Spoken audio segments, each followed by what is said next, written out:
Welcome back, Cart Chronicles podcast Christmas episode. Pete is getting pissed tonight, aren't you, Pete? I am. No, I'm not. I'm being sensible. You were giving it the big one, saying, "Oh, you're well up for this one, and you're gonna get fucking ballsy." Mate, I am really, normally I'm a bit I'm actually really up for this podcast. And we've got on fucking Zoom, and you're already all miserable. You usually don't want to do a podcast, is that what you just said? So sometimes, mate, I talk about my little hedge house a lot. Like the last podcast we did, I was freezing cold. I was struggling to concentrate, mate. I was shivering away. But it's tonight I'm in the Zoom. I am in the Zoom. I'm in the zone. It's mild. I've got a couple of beers. I've got a bottle of rum, and I'm feeling festive. Yeah, we did something different with the old tipple of the episode front, didn't we? We actually got really organised and bought the same drink each, so we can pour it out, sample it together and compare notes, can't we? And the drink we went for, kind of festive, is chocolate oranged rum. It's not like a shitty liqueur weak thing that you'd buy from frickin', I don't know, Aldi or something. It's proper rum, full strength, 40%, and it's infused with cacao husks and orange peel. And it is by Wester Distillery in Glasgow. Basically, they just targeted me with a Instagram advert. I thought the advert was pretty good, so I just bought a couple bottles.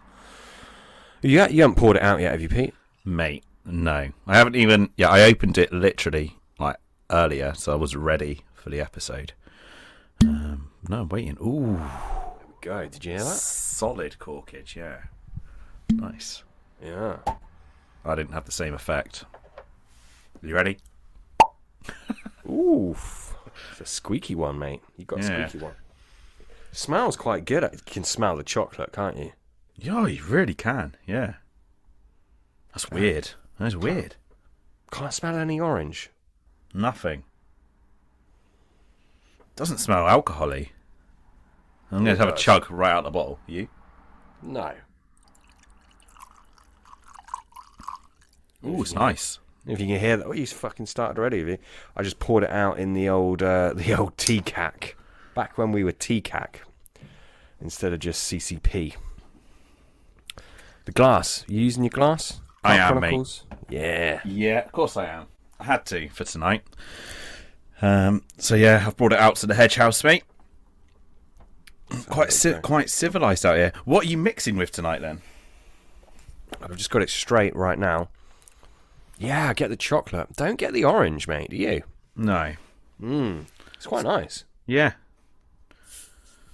Are you going to mix, or are you just, sort of going all hardcore on me? I'm not mixing it for now. Oh, I've just got orange. Yeah, I just got a bit of orange there. It's quite nice. It's probably not something I would normally sit around the house and drink. It's quite nice for a festive thing. Yeah, I'll mix it in a bit. I got some Fever Tree ginger ale to mix it with. I don't really know what you mix with rum usually. Yeah, ginger ale, mate. People do like pineapple juice, don't they, with rum? I don't know. Yeah, I wouldn't. That's a bit too exotic for me, mate. I'll tell you what I've got. Go on. Pepsi Max. Oh, God. Pepsi Max. You can take the boy out of Bodmin. Absolutely. Yeah. I went and saw my mum and dad's the other week. Oh, in fact, I saw you, Pete, didn't I, when I came down to Cornwall, so you know I did. And my mum's on Lamb's rum. Shit. Which I thought was just cheap shit, but she loves it. That's quite sailory, isn't it? Well, there's two. There's the Lamb's Navy rum, and then there's the Lamb's spiced rum. She likes the spiced one. Have you heard of 125? 125? No. It's like a 70% rum or something. Ooh, brutal. Yeah, we had our staff sort of Christmas party at the beginning of the month. I had some of that then. But couldn't tell you much about it, mate, because I was shit-faced. Do you remember the old Creeley Christmas party? Not really, mate, no. No? No. No? No. Oh, okay. Was it good? Not for poor Laura. Oh! That wasn't a Christmas one, was it? I don't know, mate. That fucking made me laugh. You remember that, don't you? Yes, I do. God. Jesus, you said we were going to tell a few stories tonight. I mean, we can tell stories like that, not fishing related. Poor girl. Yeah, don't tell that story, mate. End up going to jail. Anyway, yeah. So I'll mix it with the ginger beer. You're on the old Pepsi, are you? Mm-hmm. Nice. I like this. I've also got a few beers. I've got some Old Speckled Hen, and I actually got Hobgoblin. I wouldn't usually buy it, but I've got the Hobgoblin Gold. Don't know if you've had that, but it's like their golden ale version. It's actually quite nice. It's pretty good. Yeah, I've got a couple of beers tonight as well, mate. So I've just got a couple of Brewdogs, the old punk IPA. Fiercely defiant and independent, it says on the can. Yeah, so, yeah. Brewdogs. Have you had Hazy Jane, Triple Hazy, or Jackhammer? I've had the Triple Hazy. Strong, but it's nice, isn't it? Yeah. I mean, this is lovely. Like, I've had this a lot, the punk. It's decent. Yeah, not too keen on the punk IPA. No, I just think it's incredibly easy going. I tell you what, we need to get that guy that works... He works in the sort of... what's it called? He works in the beer industry, but this, like, you know, modern artisan type beers that are everywhere now. He works in that industry, doesn't he? Yeah, it's like very hipster. Yeah, hipster. He's got a beard, you know, that kind of dude. And he works, with that kind of beer. We need to get him on because he sounds like an interesting guy. Plus, you know, he can chat beer. So, yeah, we need to make that happen. I actually spoke to him on the phone and I was arranging it, but I think I was fishing at the time and I had a run. I think I had to end the conversation. But yeah, perhaps we'll get him on. Anyway, as we alluded to, this is a Christmas episode. Basically, what that means, me and Pete are going to be chatting shit, having a few drinks, talking about the year that's just whizzed by, and maybe even chatting about New Year, maybe even telling a few yarns along the way. So if you like that kind of episode, this is another one for you. Just before we go into that, next year we've got some pretty cool guests lined up. Again, we fit this in between our real jobs. This is just a little hobby project. But, you know, when we have the time to do so, we will be churning out, hopefully, more episodes than we have done recently. Thanks, everyone, for bearing with us. Had a few issues over the recent months, which have meant we haven't been able to really do any haven't been able to publish any podcasts. But that's all behind us now. And we're back, and we're hoping to release one every sort of 3 or 4 weeks going forward. So plenty in the works for you. Pete, it's been a fucking crazy year, isn't it? I feel like it's gone by super duper quick. What was your favourite... We'll start off with this, and I'm sure we'll go off on a load of tangents. What was your favourite episode this year? So, you mentioned this to me earlier, and I was thinking, yeah, I'm going to have a real think and go through all the episodes we've had this year. And I've been busy, mate. I've been busy at work today, and I've literally just logged into YouTube, and I've gone through a lot of the episodes. I just can't believe it, mate. We've put out some very, very good podcasts this year. And I didn't think they were all within this year, if that makes sense. Like you said, the year's gone so fast. But, I mean, probably for me, the number one highlight was probably having John Baker on. Yes. Like, for both of us, mate, I mean, that's just... Like, if we stop the podcast now, like, how epic is that? Like, we had fucking John Baker come on. And it was just actually a really, really good podcast. Yeah, for me, there's not many people that would, like, I would sort of want as much as I wanted John Baker on. I mean, he's, obviously we're into bait, aren't we? So that helps. And, you know, he's a absolute authority, particularly on flavours. But as well as that, just his longevity in angling, how long he's been about. You know, he's been carp fishing for a very long time. So yeah, that was a highlight. Have you listened to the latest Quarter podcast? They had Richie McDonald on. No, that is this week, isn't it? I haven't. No. Yeah, I listened to. So I went fishing today, which we can talk about if you want. But yeah, I listened to that on the way and on the way back, about halfway through. And that, I mean, Richie McDonald, he would be up there as well. there's a few other people I'd absolutely freaking love to get on. Who knows? Maybe we'll get on one day. Do you know what? Never know. With the John Baker one, I see this is what will stick with me, and this is where it's not even about the content that we produced. So I know that you'd obviously had a chat a couple of times with John on the phone before we sort of recorded the podcast, and you'd said to him like, "Are you going to have a drink with us tonight?" And he said, "Yeah, he would." And you were like, "Pete, mate, like we need something sophisticated. Like John's a sophisticated guy," and you were like harping on about some Merlot or something. And I think if you listen back to it, like, didn't you have like a bottle of wine or something? Because you thought John was going to have like a real sophisticated drink, and he rocks up with a couple of Stellas. He'd obviously heard our podcast and thought, "I'll rough it for these boys."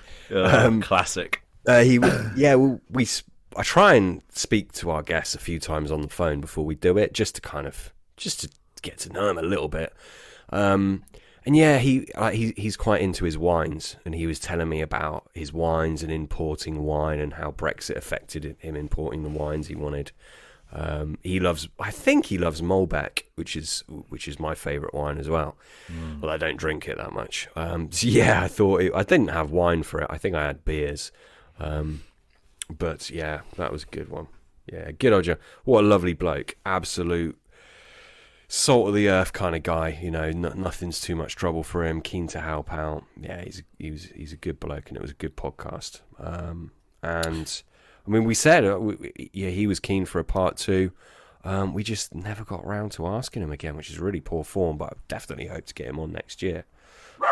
It'll go down well. A lot of people absolutely love that podcast for good reason.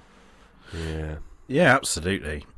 I think that must be it. I haven't looked at download stats and things for a long time, but it's got to be one of our sort of bigger episodes, that, hasn't it? Certainly on ones. Certainly on YouTube, it's getting a lot of views.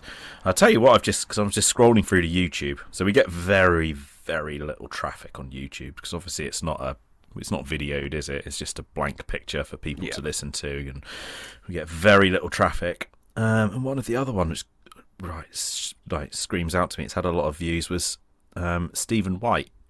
Weirdly, his part 2 has like double the views than his part 1. How weird. I think it's just because maybe of the picture, like a big scaly carp on the front. Yeah, maybe. Yeah, that's interesting. Yeah, Steve, that was a good episode. I tell you who I was speaking to earlier, and we might get on, is our sponsor. Bit different. But it'll be good to get them on, and they can sort of talk about what they do. Obviously, so Carp Hunter Giveaways have sponsored us for quite a while now, haven't they? And to be fair, they've been very understanding of the different issues we've been through.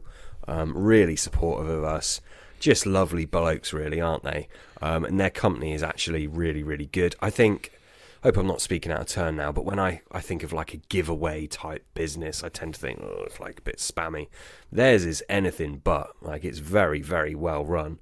They've got very, very cool stuff up for grabs. It's low point of entry. It's done the right way.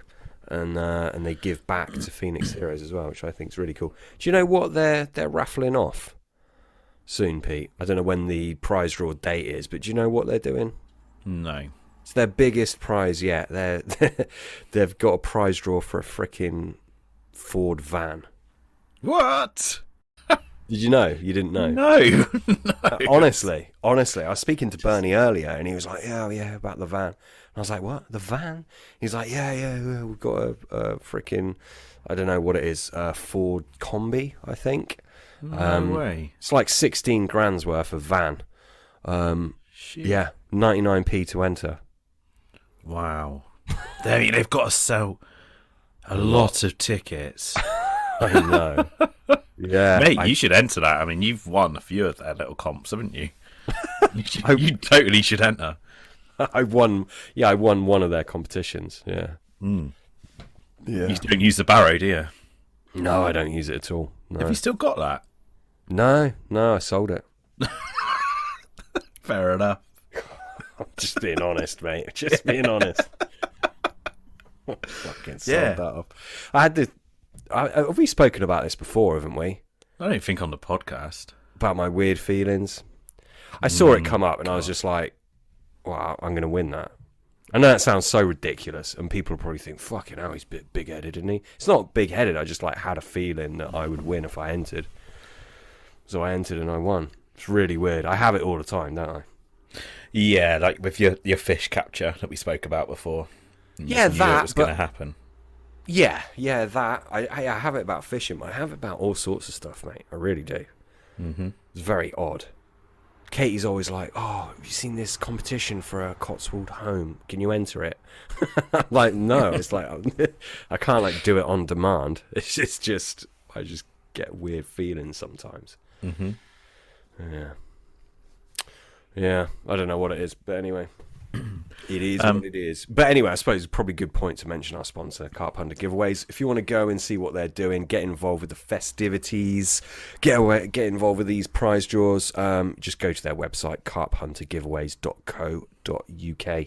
Go and give them a support, because they support war veterans who suffer with PTSD via Phoenix Heroes. So great cause. By entering the prize draw, you're obviously in with a chance of winning some cool stuff, but you're also indirectly helping war veterans. So, war veterans, I always struggle to say that. So it's actually a really good cause. So go and get involved with them if you haven't done so already. Mm-hmm. Yeah. So just going back through the episodes. Now I'm surprised that this was this year, but this was one of the first ones of 2021, I think. Amino acids with Dr. Patrick Mills. Now that created a bit of a stir, didn't it? Controversial. Dr. Controversial. Yeah, for all the right reasons, though. No slander. Oh, you had to mention it, didn't you? What? You had to mention it. Mention what? Nothing, I don't know. Oh, okay. Yeah, anyway, controversial, wasn't it? Yeah. In the bait world. Do you know what? I enjoyed that episode, mate. I thought it was a bit of an eye-opener. I think it got everybody's grey matter thinking a little bit, didn't it? I think there's some guys out there who sort of listened to that and it really changed their opinion on certain ingredients like betaine. And then there's other guys that listen to that and think, well, actually, sort of like this is sort of absolute rubbish, and the anecdotal evidence that they've probably got within their fishing would suggest that substances like betaine are actually very worthy of an inclusion. I think it's like we spoke about this in our last podcast, synergy as well. So I believe what he's doing, Patrick, if you're listening, I think you do listen. Apologies if I've got this wrong, but he mostly slurring already. He mostly tests singular items, singular compounds, singular organic acids, singular amino acids. He might put a few amino acids together, but I think something like betaine, the synergy, particularly in a bait that's got protein, which pretty much every bait's got protein, isn't it? I think the synergy comes into play more so, and it's not just about attraction with it. And then there's just so many variables, isn't there? So many different variables. But he's a very interesting guy. He's a very clever, educated guy. So I'm going to stop you there, mate. Go on. Betaine and protein and synergy, why? Digestibility. Mm-hmm. Yeah, just enhanced digestibility. Is there any sort of mechanism in play there specifically, or? I'm not 100% sure. That's not something I could wax lyrical on, to be honest with you. I have looked into it. Yeah.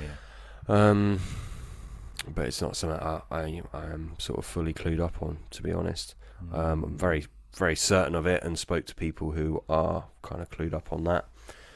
I'm gonna hammer down this line. No, because I just straight away that's just like tweaked a little interest. Cool. So is that something that they're sort of that they would find attractive from eating it? Is that something that that would work in synergy from an attractive point of view, or is this purely from a digestibility? They feel good, they've eaten the bait, it's worked. Well, I think it depends on the type of betaine. So betaine anhydrous, I believe, is quite attractive in its own right. Certainly is in my tests. Whereas the hydrochloride version, less so, but it's still going to aid the assimilation of amino acids and protein within the gut tract. So, yeah, and I think then you can splice in my old favourite of how the carp feel after they eat. I think there's something in that. And certainly if any animal is deficient in an amino acid, if there's an essential amino acid that is essential to that animal and they're deficient in it, personally, I really believe they're going to seek that out. In my own my own practice, my job, for those of you who don't know, I'm a nutritionist, but I also work kind of deeper on the biological side, biooptimization. Some people can be deficient in amino acids. When you give them the essential amino acid that they're deficient in, it can change their world. I'm guessing, but I can only imagine that would be the same case with animals. Now, you've got to understand that most carp live in a pretty rich aquatic environment. Like their watery environment is pretty damn rich in amino acids from different animals. So they're probably not going to be massively lacking in something, but perhaps they could be slightly. I'm going off on a tangent here, but that's what we do, isn't it? And I think tangents are good. No, and I think like what you're saying about humans, I mean, carp are primitive beings, aren't they? And I think us as humans have sort of almost lost that. I think if we, I don't know, actually, you eat healthy, you feel pretty good about yourself, don't you? But at the same time, like, I can eat unhealthy for months, and then all of a sudden I realise, fuck, what am I doing? And I don't feel like I'm being unhealthy until I get to a certain point. But I think, like, with humans, we've lost a lot of that sort of primitive instinct because we're so conditioned into, I don't know, the way we live, I guess, as a Western society. But carp are very different creatures. Yeah. I think you can get, like, in attunement with your body. I think people that work out, I think they tend to be more kind of in tune with how they're feeling. That's what I believe. People who meditate do as well. There's no hard data on that. This is just like my own experience from coaching and consulting with a lot of people, hundreds and hundreds of people at this point. I think people that work out and/or people that meditate tend to be, they have like a clearer idea of like, okay, like this food is making me feel a certain way. That's what I think. So with that in mind, you could reverse engineer that and get more in tune with your body, I think. Not Mr. Carp. Well, no, I think carp probably are I think carp are probably more in attunement with it anyway, because like you say, they're more primitive. Absolutely. They have less clutter in their lives, in their brains, in their being. So it stands to reason they'd be a little bit more in tune with it, and survival is such, it's, in a way, I think it's more hardwired into them, isn't it, than it is for us. Because for quite a while, I don't know. There's massive differences, isn't there? But yeah, I think you're right, mate. At the end of the day, none of us know, do we? I mean, I could be chatting a load of shit. I could be so far off the mark. It's unreal. Maybe I am. Who the fuck knows? But I find it really interesting. And certainly for me, I'd want to use a bait that I felt was filling any holes in the carp's nutrition.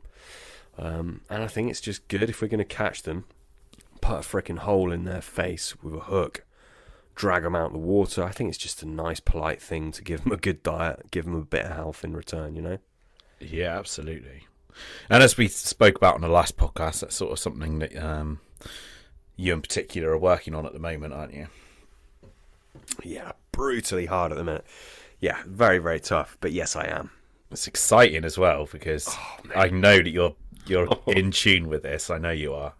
And there's so much I'd love to talk about, but obviously we're not going to do that because, we're going to release a product. But, doing some really exciting stuff, testing some things that, I'm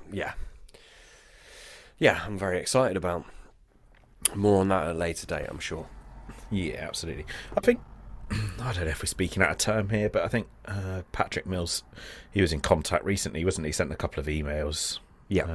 And I think he's made a few little developments, little tweaks to his product he was excited about as well, wasn't he?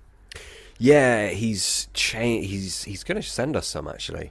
Obviously, he's over in the States, isn't he? Is he in the States or is he in Canada? I can't remember. No, he's States, mate. States. Yeah, he's going to send us some, but he's basically... I don't want to say and speak wrongly of it, but he's changed the way he's delivering the amino acids, added something else to it to further its scope. I tested his products that he kindly sent, but he's changed some things and he's very excited about his new permutation of it. So look forward to trying that. So, right, I'm going to keep us on this tangent, mate, of episodes. Bill Cotton, was that this year or last year? Because we released this year, mate. So we recorded it the early part of this year, was it? We recorded it frickin' ages ago, and then we had lockdown. Yeah, we had to put a stop to it, and then take the first one off, and then we released the second one 3 months ago, according to YouTube. 3 months ago, 20th of August. Yeah, I've just got it up now. And we released the first one on the 2nd of April. So, yeah, a long time apart. That took a while to come out. Yeah. That was cool, though, wasn't it? Again, a bit of an idol for us. Somebody who, we'd read a lot of their writings. I wouldn't call him an idol.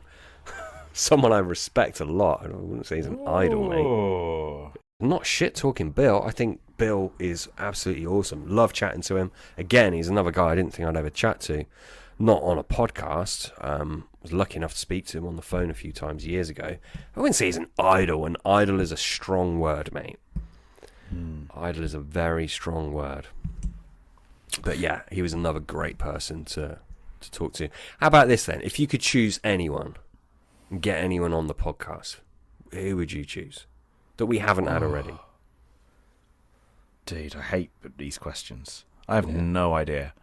It's got to be Terry Hearn, isn't it? It's the obvious. Oh, well, obviously, but to my knowledge, he's not done a podcast ever, has he? No, of course he hasn't.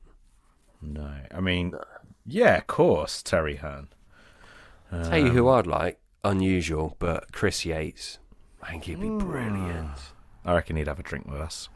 I like a bit of Chris Yates, I do. Well, as you know, I'm into my traditional tackle, aren't I? I don't fish with it all the time like Chris does. But every now and then I'll take out a little bit of vintage tackle, use it. Got the old Mitchell 300 half bale version before the full bale was available due to patent reasons. Yeah. Chapman's 500 rod. Yeah, I like all that stuff. But yeah, I think Chris Yates would be... I mean, he ain't going to be around for much longer, is he? So he's cracking on a little bit. Sounds awful. Yeah. But yeah, he'd be good to get on. I don't think he'd be up for it. You never know. You never know. Other podcasts might not have asked him. Maybe he's listening right now. I'll tell you what, the Richie McDonald podcast from Corda, who was the interviewer? It's the guy that always does it. It's his last episode. Because I know that he'd left. Yeah. I wonder who's going to take that on then. I like him, mate. I think he's actually very good. He's not, he's not who you'd... Like, if you met him, you wouldn't think, oh, he's an angler. Do you know what I mean? No. Yeah. I understand. Yeah, he seems like a nice guy. Seems like a very nice guy. Invited me out for a coffee. Just didn't take it up, or... No, I didn't take him up on it. It was one of those things. I think he just politely asked, "Oh, we should get a coffee." I don't know. It's not really something I do. Go and get coffee with dudes. I don't know. Okay, that rum is setting in nice, eh? If he'd invited me down the boozer, might have been a different thing. No, he's local to me. He's a Cheltenham lad, which is not very far from me. Yeah, but yeah, I know what you mean. He is a nice guy. He comes across well on the podcast. I don't know who they're going to do, who they're going to have host it next. Don't know. Anyway, let's move on with this episode, mate. We're going over fucking old boring shit, aren't we? The last year, what would you say is the biggest... This is something I wanted to ask you, right? I've got this pre-planned. What is the biggest lesson you learned in your own fishing in the last year? Just honestly, not to be lazy. The start of the year, I had a mistake, honestly, from, I think I've spoken about this on the podcast, from a particular water, and I sort of woke up to a couple of blips and just was like bream, sort of nodded off, and I'd been done massively. Just not to be lazy. And that's in sort of all aspects of my fishing. Mate, big problem for me is it's fishing for me, escape from life. I go out, I get away from the kids. And that is like number one. And then fishing is like number two, if that makes sense. So I've tried to stop that. I've tried to sort of put my fishing forefront and get the thirst for it, which I used to have. So yeah, not to be lazy, mate. I fall into the trap when I'm fishing. I go out there, I relax. I'm out there to relax, but at the detriment to actually catching fish. Yeah. I don't have the same drive I used to either, to be honest. You know, I'll put a lot of effort into baiting up, but when I'm fishing, I fish very hard to a point, and then I'm just like, I'm just happy to be here. You know, I'm just really happy to be here. Loving being outside, and I'll put my feet up, have a beer, and just stare at the freaking lake. Not intently for signs. I'm on about, laid back on a chair, staring at the lake, taking in the nature, sipping a cold one. I'll enjoy that, whereas perhaps before I'd be looking at the lake, but I'd be up a tree, or looking for something. I don't have as much drive as I used to with it. I just enjoy it for what it is. That being said, short session stalking, that's a different ball game. Which is how I caught most of my fish this year, is just short sessions, walking around with the little tiniest amount of stalking equipment, catching them at the edge. That's what I like doing, mate. That's what really kind of lights me a fire. It's refreshing, isn't it? It's just how it should be. Man and beast, hunt them down. Yeah, it's probably how we fished a lot in times gone by, to an extent as well. Oh, absolutely. And if you can see what's going on, there's nothing more exciting, is there? No. So you fished today. Was it today you fished or yesterday? No, today, mate. Yeah. Anything exciting? So it's this lake, first time fishing it. It's the lake that I've been baiting up regularly. Mm-hmm. I don't know how long I've been baiting up now. I think in our last episode, which we recorded on the 25th of November, I'd been baiting it up for like 5 weeks, hadn't I? Yes. I've been baiting it ever since, 3 times a week. It's the 15th of December as we record this. Baiting up for a freaking long time. So yeah, today was the big finale, so to speak. Yeah, fished it. Catch? Nope. No? Nothing. See any fish? Nope. But I tell you what I did see, signs of otters right where I've been baiting up. Quite subtle signs, obviously, otherwise I'd have noticed whilst baiting up. But there has been an otter visiting basically the same area, pretty much. You can see the push-throughs. I've seen spraint. Dude. There is an otter in that area. It's about 30 acres, the lake is. So this is a nude water for you, is that right? Yeah. You've just got a ticket? Yeah, new water for me. As I said, it's the first time I fished it. Been baiting up. I've put God knows how much money's worth of baiting. God knows how much fuel. God knows how many hours. And yeah, there's a freaking otter hunting near where I'm baiting. So yeah, I'm not saying that's why I didn't catch today. But I am saying it because obviously I have to stop baiting that area now, because I don't want to be training the carp to keep going there if an otter's coming in at that entry point. So it's fucking bummed me out, all that fucking time and effort and money, and I've got to stop it because it's just not right. But here's the thing, I mean, dude, that otter is gonna know where the fish are. It doesn't matter. No.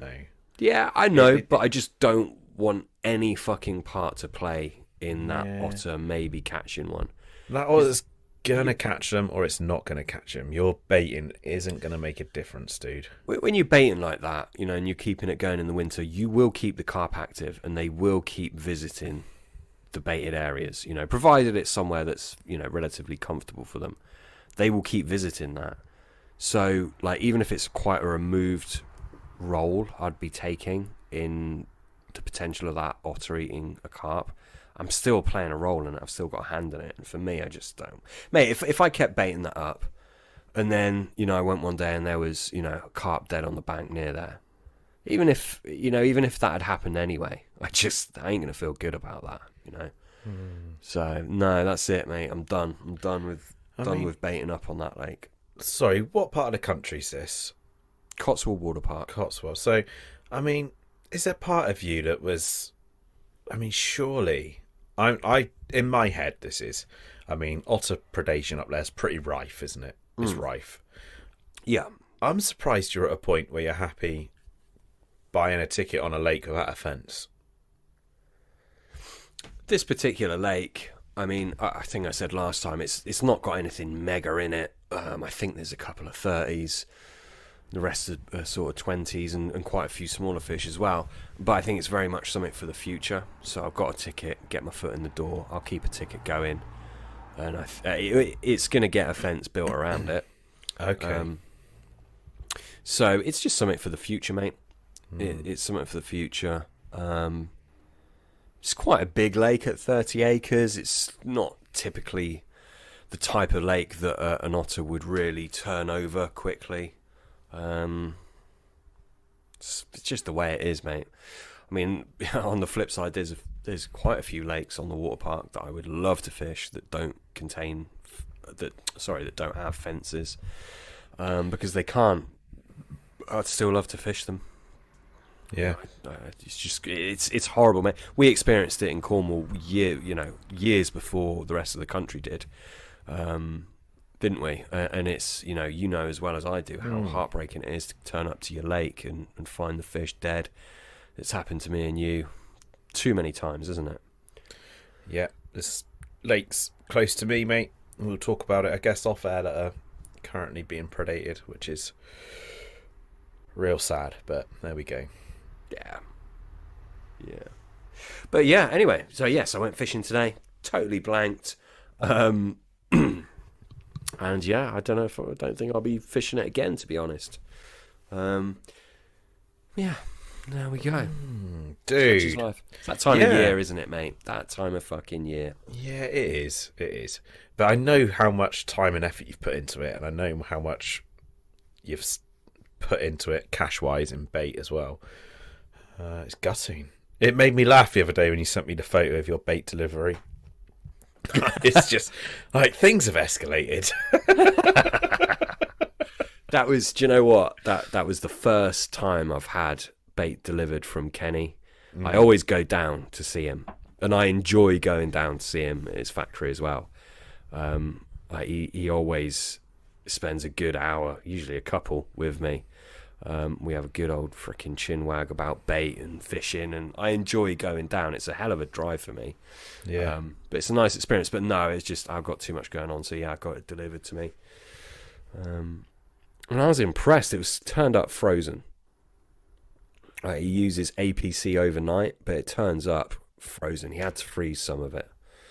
The rest of it, he usually rolls it all fresh and gives it to me. But one, I ordered a couple of different baits. He had to freeze, and yeah, it turned up frozen. Very impressed. Yeah, very cool, mate. How many freezers do you have?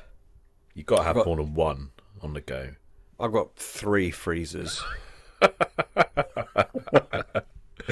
Oh, your missus never knew what she was getting involved with. Like, mate, she's good as gold. She is good as gold. She is, yeah. Yeah, she don't care, mate. She don't care. She's the kind of person, like, if it makes me happy, she's like all for it. Like, yeah, go do it. That's good, mate. It's very good. This winter, then. So I'm guessing this lake's a no-go now. No, keep the ticket, as I said. Keep my foot in the door. You know, it's something for a few years down the line, at the very least. Probably more than that. But yeah, no. So, yeah, what were you asking? What am I going to do next year? Well, what are you going to do? Yeah, winter. Like winter.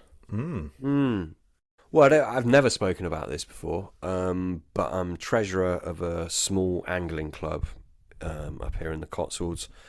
I've not done much on it, but I will probably just dabble on our waters for the winter. One of those has been predated from an otter in the past, so I like to walk around it and sort of see what's going on with that. Anyway, we're trying to get a fence on it. I was hoping we'd get one on this winter, but it's quite an expensive thing for us to do. It's going to be at least 25 grand. And the club is not, we're not swimming in money. We're doing okay, but we're not swimming in money. So yeah, I'll keep my touch in with that, and I'll probably fish that a little bit, mate, to be honest. I've got a few other waters dotted around that I could have a little dabble on as well. I think springtime I'm going to be back over Oxford way. Mm-hmm. Or who knows, mate? This is all very new to me. As far as I was concerned, I was going to fish this 30-acre lake on the water park and just get a bit of a bend in the rod this winter, but I don't think I will now. Not with the otter thing going on. So I don't know. I might even go back over Oxford. Who knows? Who knows, mate? What about yourself? Ooh, winter time. I don't know. I'm struggling for time, if I'm honest. Struggling for time, struggling for a little bit of motivation. Having said that, I've wangled a few days off Sunday and Monday, so I'm definitely going to have a couple of nights in a row to my disposal. No family or anything, so I'm just going to... I don't know where I'm going to go. I'm going to go out of county, just go away for a couple of nights, which I'm looking forward to, but I've no idea where to go. Come up here, mate. Yeah, I might just do that. You suggested a lake to me. I had a look. I think it's not like a day ticket, is it? It's a club water. Is that right? Yes. So that's a problem. No, it's not a problem. Okay. No. You can get it's not my club. It's a different one, but yeah, you can get day tickets on that particular lake in winter. Okay. Yeah, I've never fished it, and I wouldn't. It's not my kind of thing, but okay. it gets busy, it mate. to me. There's some lovely fish in there. Yeah. Lovely fish in there. It just gets very busy. But in the winter, it will be a lot quieter. So yeah, you'll be all right. You'll be all right. It's Wick Water, but it's now called Franklin's up on the Cotswold Water Park. Right. It's part of South Cerney Angling Club. As I said, I've never fished it, but there's quite a few fish in, not a huge lake. Probably a good chance of one in the winter. Gets really rammed with a lot of fucking idiots, to be honest. A lot of noddies, as far as I'm aware. I'm sure I'm pissing some of them off by saying this. But I think, as far as I'm aware, I've never fished it. There's a tackle shop on the site now because they've moved the tackle den. I've been in there a few times. But as far as I'm aware, yeah, it gets busy and there's all different kinds of anglers that fish it. Mm-hmm. Not somewhere me and you would want to fish. But in the winter, if you want to get a fish, you want to get yourself a nice Cotswold carp, it's probably a good bet, mate. Yeah. Yeah, you see, I'm quite happy on a little trip like this. This is what I was saying to you on the phone. Yeah, that it might have been today earlier, actually. I'm just quite happy to go somewhere. Maybe somewhere like a little bit steeped with a bit of history. I don't know. Got Bradley's, which is day ticket as well. Probably shouldn't shout about that, actually, should I? Mate, but the thing is, that's like 100-acre pit or something, isn't it? Yeah. With not a lot of fish. Yeah, a few fish in there, mate. Fair few fish. Yeah, fair few fish in there. I'm quite happy to catch a fish, catch a couple. I'm not. Yeah, I don't mind where I go, mate. Say, for example, like earlier in the year, I went to Sandhurst, and I've never really fished like a circuit water or anything like that. I enjoyed it, I'd certainly somewhere like that in the winter for a couple of days I'd go to. Good chance of catching a fish. And I've got the perfect place for you. I'm sensing your sarcasm. No. I just thought of it. Honestly, we'll talk off air. There's nothing big in there. I think there's a couple of 30s in there, and that's that. Yeah. But it's been a wild pit that's just been left to its own devices. A few people have guested it. But that, you can get tickets on that now. That might be a good bet, mate. I think you definitely can catch a few. Yeah, is that your way or?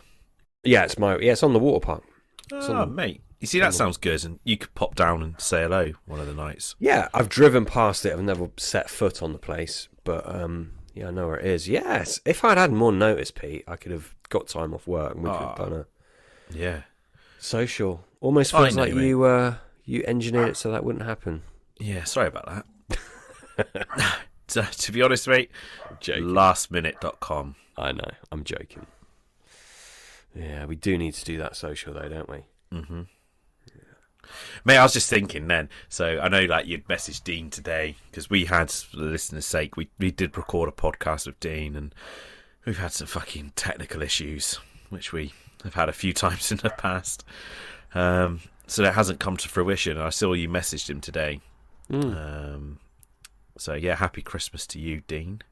Yeah, I was thinking then, just then, like, we should go up to his factory and like record a podcast in person or something.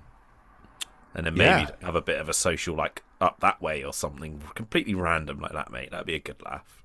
Yeah, go on then, mate. So back to your question. Like, what have you learned? What's your lesson this year? Ooh. Flip it back on you. I didn't expect you to flip it back on me. Mate, I've probably learnt shitloads. What's the biggest lesson of mine in my own fishing this year? Woo. Just, mate, do you know what? The thing that's springing to mind is, and it's a reinforcement, I already sort of knew it, but I think it's one of those things that you have to keep reinforcing to yourself. It's just, I don't need as much time as perhaps I think I do sometimes. Again, everyone's heard me say this before if you listen to the previous episodes, but I used to spend a lot of time fishing. And to switch from fishing several nights a week, I'd do 4 nights a week, like, and that is just never going to happen now. Mm-hmm. But yeah, I don't need that much time. Like, obviously, I'm not going to catch as much. Time is the biggest edge, It really, really is. That and watching and things like that. The time on the bank, the amount of hours you've got to rig out in the water, obviously, you're massively increasing your chances. But I've done pretty good this year, and I've caught some lovely fish with minimal time fishing. And don't feel like you have to fricking do a couple of nights a week. Don't feel like you have to camp out at the lake, 3 consecutive nights. Otherwise, you're not going to catch your target. It's not the case. Yeah, if you've got less time, it's going to be harder and you're going to need to work harder. But think outside the box, fish outside the box, do something different. Just with the limited time you have at that lake, when you're there, throw yourself into it. And you can still get good results. So yeah, I've just relearnt that lesson, I think, this year, mate. How many nights have you done this year? No idea. Not that many. Not that many, no. 20? It's not much, is it? Fucking hell. It's a lot more than me.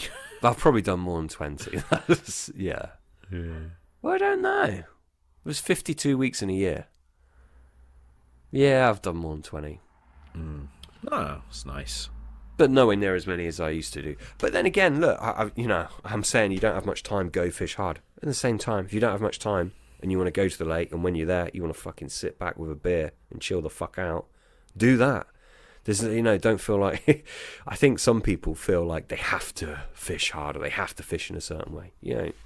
Fish however the fuck you want to fish. Do whatever the fuck you want to do.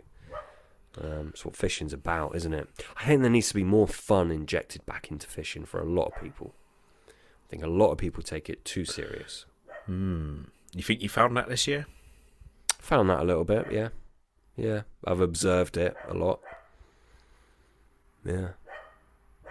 A lot of fucking sullen-looking people, grinding it out for the target. Cheer the fuck up. Mate, but they're happy in their misery, you know what I mean? And they probably, like you say, grind it out and they'll catch a target if these guys have got all the time in the world. It's a strategy, isn't it? Just fucking bore the fish out, live there on the bank. There's a few people that do that. Yeah, of course they do. But it's cool, again, though. Each to their own. If they're happy doing that, crack the fuck on, Yeah, crack on. What's your proudest achievement of the year, mate? Oh, there's a question. God, mate, I have to think about this. Because I know you're my best. The next question is on your list of questions. Is memory, isn't it? It is. So my favourite memory. I'm going to skip a question because I don't want to answer. the same fucking question have to. with the same answer, is what I'm saying. So my best memory would have been my the Sandhurst fish. Like, that was awesome. Enjoyed that. Proud of that one. In my little picture album of not that many amazing captures. My proudest memory of the year, or my proudest achievement, I really don't know. I'm going to apologise if you can hear a dog yapping. Is that your wife calling you? Yes, mate. How did you pick that up? You savage fuck. Sorry, Vanessa. So yeah, that would be my favourite memory. But proudest achievement, I'm going to have to think about that. it. What about you? Oh, fuck knows. I don't know. I don't know. Really don't know. I could give one for bait. Go on. I reckon you'll agree with me. There's got to be the llama dust. Oh, yeah. You've said so many times how proud of that you are. Mate, it's... I tell you what. You didn't even develop it. No, mate, the llama dust works. Yeah. 2 days ago. What about you? 2 days ago, I just made up some paste from the llama dust and water. Was feeding it to my fish, and they were absolutely freaking loving it and shitting it out readily as well. Yeah. Not immediately, obviously, but yeah. Yeah, use it with confidence this time of year, honestly. Yeah. It's just so high in oil. I mean, I know we said this again. I'm repeating the previous podcast, but for me, just something so high in oil, just sort of, I get a little bit cringed out. It just doesn't feel right to me because it's not what I would normally... It's my usual approach this time of year. But then you speak to somebody like Jason Ryder, who's, you know, on our last chats with him, sort of like quite a big advocate of high oil sort of baits in the winter, isn't he? I think, well, certain types of oil, certain types of fat. Not oil is equal, you know, not all oil is equal. So I don't think Jason would say, oh yeah, you know, high fat in the winter. I think it's certain types of fat, certain types of oil. I think that's the key, mate. You can't just lump all oils and all fats together, can you? No. But he was quite outspoken about, I guess, like calorific value or energy storage, wasn't he? That was more his point rather than certain types of oil. Caloric value. Yeah, possibly that was it. I can't remember, if I'm honest, mate. I'm just guessing it was certain types of fats. His point, I think, was very much like an easy calorific fix, if that makes sense. Caloric. Yeah. Didn't you do A-level biology? Dude, yes I did, thank you. Do you know what I got for my A-level biology? No. I got a U. Oh, what? Yeah. Did you? Mate, I failed my A-levels. How I got to uni, I don't know. I just phoned them up. This is a true story. I phoned the uni up I went to, and I explained what I got for my A-levels, which I think was 2 E's and a D. Yeah, people are losing the Posh Pete sort of facade right now. I got 2 E's and a D. My surname's Tui, and I got 2 E's. I remember my mates used to find that hilarious. And I phoned up the uni that I went to. I was like, will you accept this? They said, yeah. I never even visited the place. I just rocked up like on day one. Like, yeah. Lucky now. Exactly, mate. And now look at me. Living the dream. Go on then. Best memory of the year is your Sandhurst fish, yeah? Yeah. And your proudest achievement is... I'm going to say Bait Bros, mate. I'm amazed at Bait Bros. You know, I just can't believe it. I know me and you are sort of very different. You've got a lot of, I guess, business experience, and you've run or set up multiple businesses. Yeah, I'm proud of Bait Bros, aren't you? Yeah, I think it could be like so much more, so much bigger than it is if we marketed, but we don't want that, do we? Not necessarily. And like, it's probably worth saying, like, we don't draw profits from this. Like, all the money we make from Bait Bros supports the podcast, or it goes back into angling. Like, we're not pocketing any money from it at all. Well, it's actually quite laughable, isn't it? When you think about it. Like, I mean, mate, the amount of work involved is quite a lot, really, when you've got other jobs and bits and pieces. Yeah, hell of a lot. And to think you've bought a coat. How's that coat? I don't like it. So, out of Bait Bros, like, fucking hell, mate. I mean, we've done hundreds and hundreds of orders. You've bought a coat. I'm going to buy my fishing ticket in the new year, and it covers the podcast costs. That's it. But if you think how many different products we've bought for testing, how many different materials, all of the upcoming products we've got. Like, to release a product, we don't just release something. I was talking to Bernie, one of our sponsors, one of the guys from Carp Hunter Giveaways. Like, we don't just release something that we're pretty sure is good.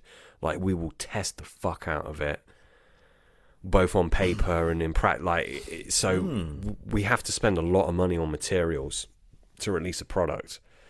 Yeah, we should be charging way more for our products, really, but we don't.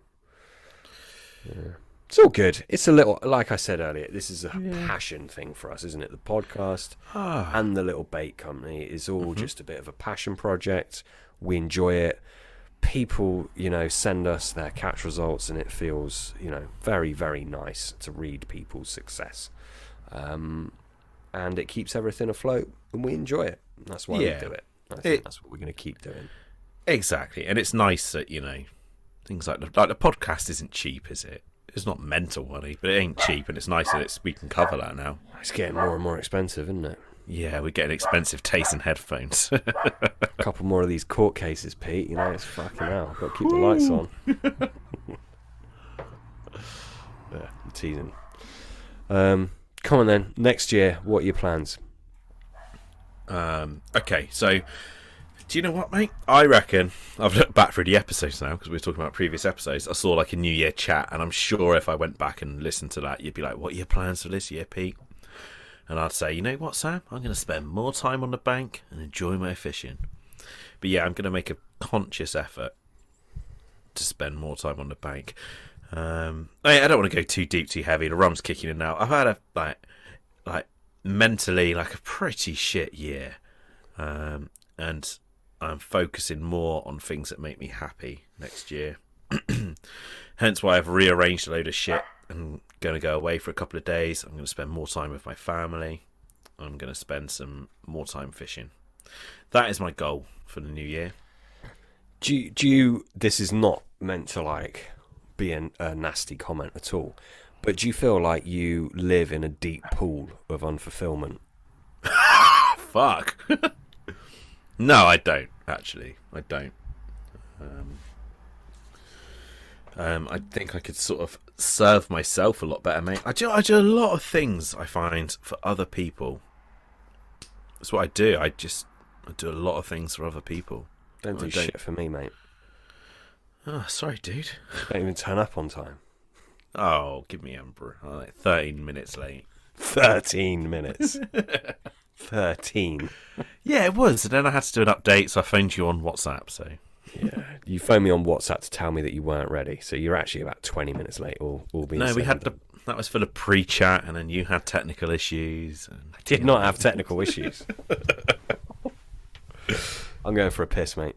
Yeah. Oh, do you know what? I did get myself a piss bucket for today. Yeah. Ooh, that's lovely. That's staying in. That is staying in. Yeah, goes fine. Back. Oh, he's back. I ain't chinning this rum. Yes, so am I. That's why I'm enjoying it. How much have you had? Oh, I don't know, a third of a bottle. You? I'm over half, mate. Are you actually? Yeah. Bam! Yeah, mate. What about your beers? Have you drunk your beers? No. Oh, you see, I've drunk my beers. So I've had two. I've just poured out my last beer. Okay, I've had 2 beers. Oh, okay. You're an animal. Go on and dude. So, back to the podcast. Your sort of proudest achievement. Oh, you've said it. You said llama dust, didn't you? Yeah, mate. You pissed? Yeah. No. God, no. Absolutely not. Best memory. Best memory this year. I don't know. I should have known that you were going to flip these on me, shouldn't I? I should have had some up my sleeve. Best fishing memory.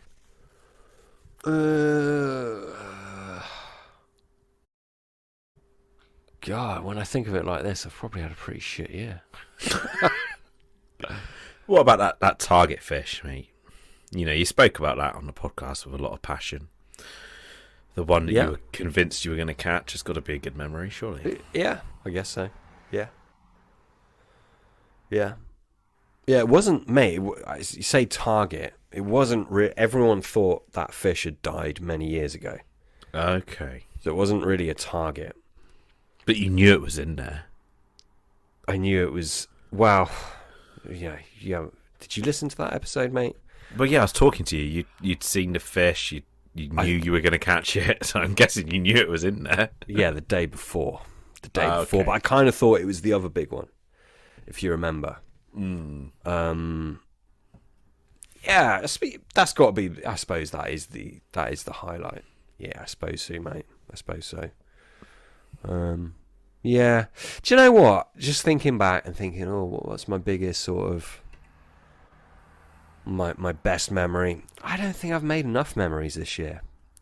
How about that for a takeaway? I think in years gone by, mate, when I used to live down in Cornwall, a year would roll by and we would have so many different memories. You know, most of which we've forgotten. But now, I suppose because I fish on my own, I don't really make as such precious memories. Yeah. We need to fish together more next year, and I think I need to fish with other people more.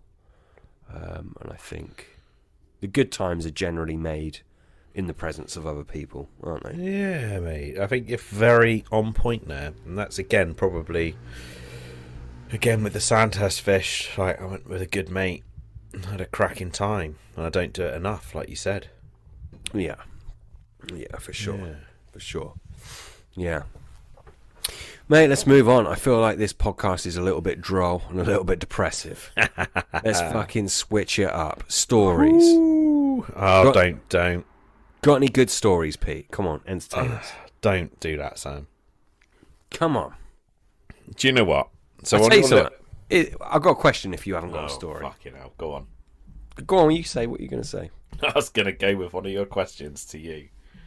I was looking for a story. Your worst fishing injury. I know what your worst fishing injury is. I know what it is. It's a story. That doesn't lead on well. Go on. I'll tell you what then. If you don't want to share a story, tell you what is the most shocking thing that you have ever seen on the bank? Not in the past year, I'm talking about in general now. Maybe if we'll go on, maybe we'll ask this question, maybe we'll go on a few tangents and maybe some good stories will come out. What is the most shocking thing you've seen on the bank? I can think of a few things. People pouring beer over fish. Yep. Yeah. Do you remember the bailiffs that were on hard drugs? Yes, mate. Oh, God. Off their fucking face at God knows what time. Yes, mate. They were characters, weren't they? I don't have any problem with people getting, having a few beers on the bank, smoking a bit of weed on the bank. People do it, whatever. Each to their own. That's fine. But I think Class A hard drugs, it just doesn't There's a limit. Doesn't go hand in hand with fishing, does it? Surely. No, I don't know, mate. Some people, bit of drum and bass on the bank, a little bit of a rave. I can't imagine doing a bit of coke, dropping a few E's. Speed was speed. Was it speed? Was it? Yeah. Okay. Well, it was a long time ago, wasn't it? And this is a guy who's responsible for that lake. Responsible for head bailiff, mate. Was he head bailiff? Head bailiff. Checking tickets. Head bailiff with vetting pride. people that fish there. Yeah. And off his nut, mate. But he was wired, wasn't he? I mean, that guy was wired, and he came round because he was worried about people stealing fish. So I guess in his heart, he was like in the right place. He just lived in a world of fucking turmoil and paranoia, mate. Yeah. There's a couple of guys, wasn't there? The short guy, remember him? Like the shorter guy, off his nut. Yeah. But it's funny, wasn't it? It was like a bailiff. The bailiffs were all on the gear, weren't they? Oh, yeah. Yeah. Yeah. Yeah, yeah. We were just happy having a few beers. They were all right, no, mate. They were, you wouldn't speak to them. They weren't bad people. Do you know what I mean? They had good intentions for the fish and the fishery. They just were wild. Tell you what, Pete. Go on. You hear that? Mm-hmm. You hear it? Yep. Sounds like you're unscrewing a aluminium lid from a glass bottle. What is it? What is that noise? It's an aluminium lid being screwed off a glass bottle. No, it's not, mate. Is it not? Listen carefully, because you're going to lose a lot of carpy points if you don't get this. Okay. Shh, be quiet.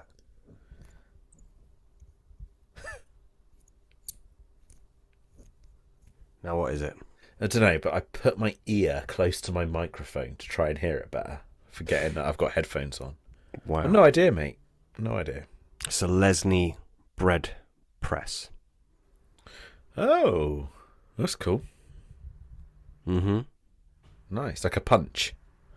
No, a bread press. Oh. You seen these? Lesney bread press? Yeah, like a little punch. It's like compresses the bread, squeezes it into like a little It's nugget. not a punch. A punch is like a cylinder with a hole in the middle, isn't it? Which Yeah. punches bread out. This is a press. They're like these little red box-shaped things with this like wing screw on the top, and it screws down, presses the bread. People will know a Lesney bread press. A lot of people will. The older guys will. You didn't guess it right, mate. No. You lost some kudos there. We should totally do a new feature, shouldn't we? Guess that sound. Yes, mate. People would love it. They get a free something from Bait Bros if they get the right sound. All right, tell you what. What's this?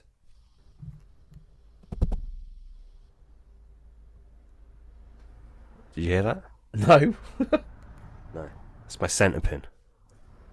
Oh, it's greased. My racket. Silky smooth. Yeah, can't hear a thing. No. Yeah. Yeah. Yeah, I should have guessed. Mate, this podcast is going fucking downhill. Oh, fuck, it is. Yeah, you're right. Go on, mate. Yeah, go on. So, beer being poured over fish. Now, this happened at the venue that you discussed with the bailiffs, etc. Yes, it was. Was it the same one, was Yeah, it? it was. Yeah, same venue. Same venue. I remember What a that cool little lake. I loved our little sort of time on there, mate. Caught some absolutely cracking fish. What? We didn't catch. Mate, the commons. Come on.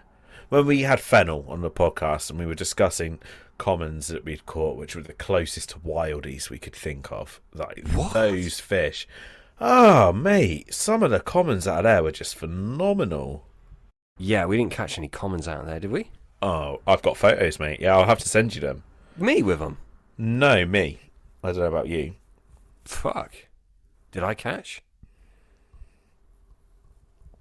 I don't know, mate. You spent a bit more time on me than me, like on that lake. What? I'm pissed. Fair enough, mate. That lake was also where I rendered my worst fishing injury on that lake. You remember I got that freaking the chili tiger nuts in my eye? I will never forget that. The thing is, you didn't even notice. You were just sort of like, oh, fucking hell, like, my eye's a bit itchy. You look like the Elephant Man. Like the dude from fucking the Goonies. What's he called? Yeah, I know, dude. Yeah, but basically, I had these tiger nuts steeped in this like hot chili.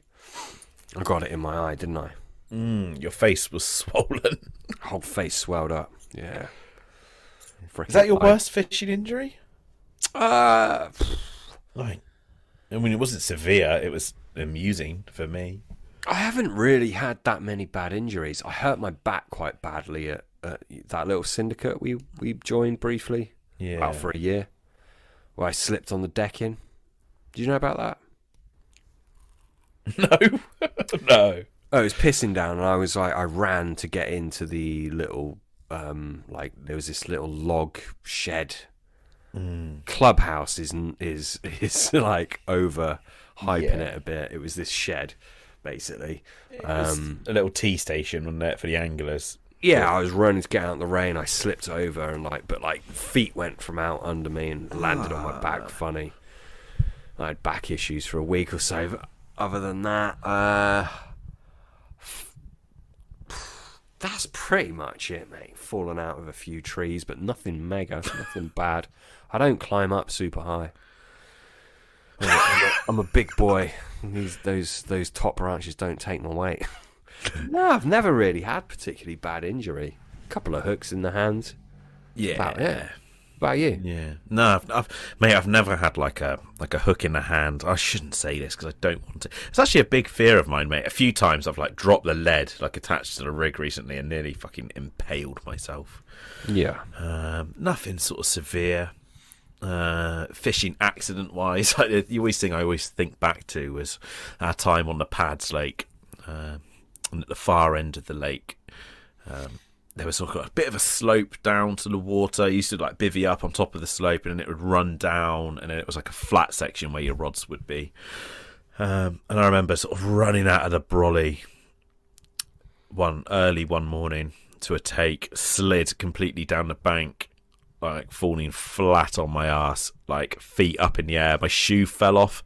I remember it's slow motion, watching it just spiral into the lake, bomp, and just floating there whilst I'm playing this fish, just panicking, should I net my shoe? Do I net the fish? No major injuries. I've been lucky. Yeah. What's your most embarrassing moment on the bank? Oh, Jesus, I'm sure you'll tell me. Jeez, I don't know. I've done some. We've all done some fucking stupid shit, haven't we? What's yours? I don't know, mate. I was pissed most of the time, wasn't I? I don't think I really Maybe. experienced any embarrassment. If I looked back and could see it all, I'm sure I would. No. Oh, but I mean, we've spoken about your poop stories. Yeah, pooping. Yeah, I mean the one with the woman with the pitchfork just watching you set fire to your toilet paper's got to be up there for you, surely. Yeah. It was, mate. Back then, it's just all part of the fun, though, wasn't it? You know, They were fun times. They were pretty. You know, we didn't really give a fuck about much, did we? I certainly didn't. No, mate, it was just good times, wasn't it? We were young, didn't care. Yeah, sad. Yeah, we need to do more fishing together next year, mate. We really do. Well, let's make that a little goal. It's in podcast. We've published it. Let's do it. Let's go one step better. When's the first one? Oh, fuck, I don't know, mate. Tie you down, mate. Yeah, I know, you do things like this. It's easy for you to do. I'm it's got to be a half term, and then it's It's not easy for me to do at all, mate. I just make it happen. Big difference. You know? Yeah, it's different for me, mate. Very No, it's different. not. You know No. that. Of course it is. Well, it is because you're the thermometer, not the thermostat. Okay.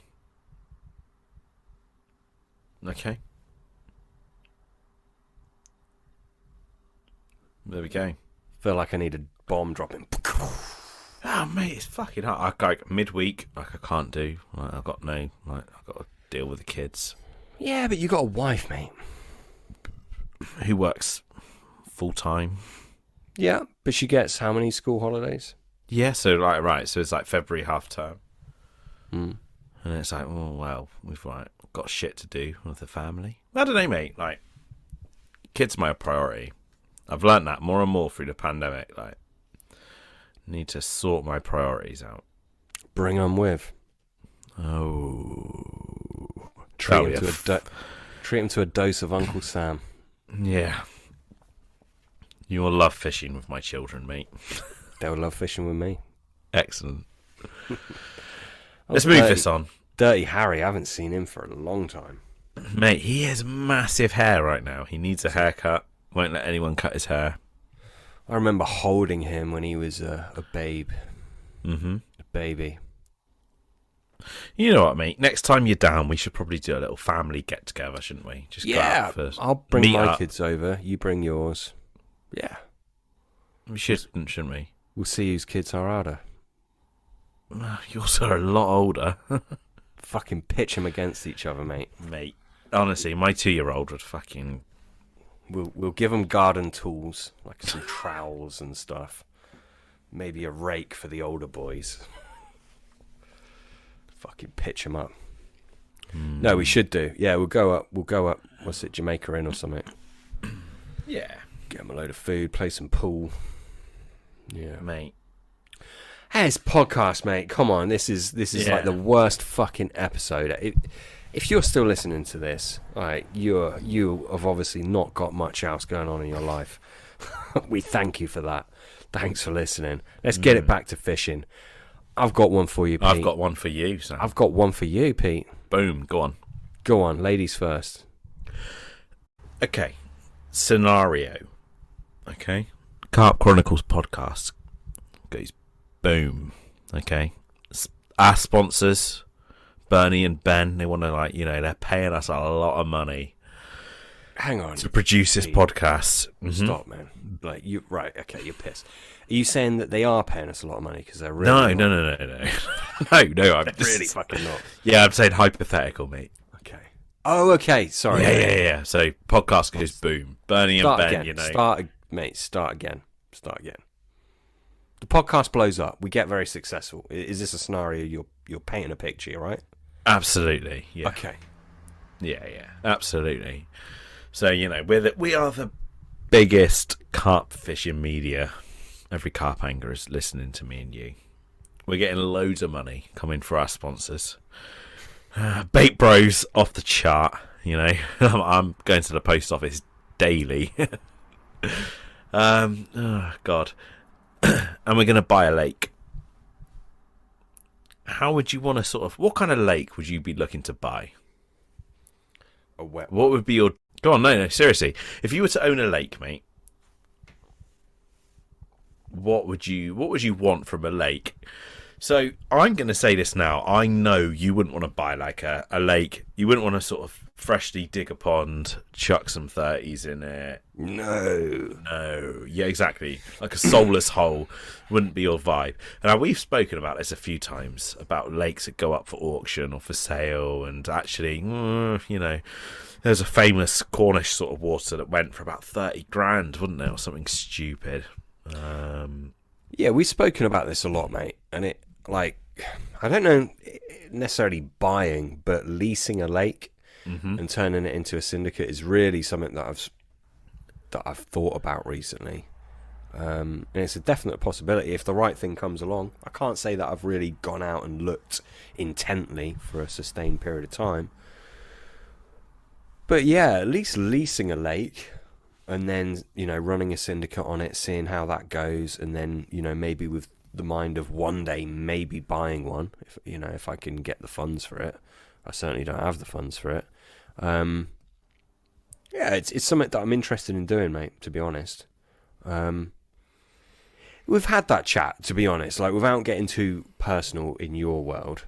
But, your line of work, you don't necessarily want to do it forever, necessarily, do you? No. Hopefully that's fair enough to say. And yeah, I don't know. I'm sure there's ways that we can make money together. You see, I wouldn't see it as like a money-making escapade like that. I think you need to get your teeth into something you're passionate about, Pete. I really do. I don't think a syndicate is, it's never going to be a big money maker, is it? But I don't think you're interested in that, are you? No. But I can see. The thing is, I could see some day ticket fisheries make an absolute killing, like a phenomenal amount of money. You're laughing at the way I said that. I can tell. Yeah, I think like a little syndicate or something. I don't know, mate. It's not all about the money, is it? It's not. No. Look, I'm not saying I'm not saying running a syndicate is going to replace your existing job, but I think it could be like an element. I think it could be something. I can see you running a lake, mate. I really, really can. I can see you getting quite involved with it, quite involved with the habitat. Planting the right type of trees and plants, pruning back others. I don't know why. I can really see you running a lake. Yeah, I can see that, mate. Do you know what? This is weird you say this. I want to work outside.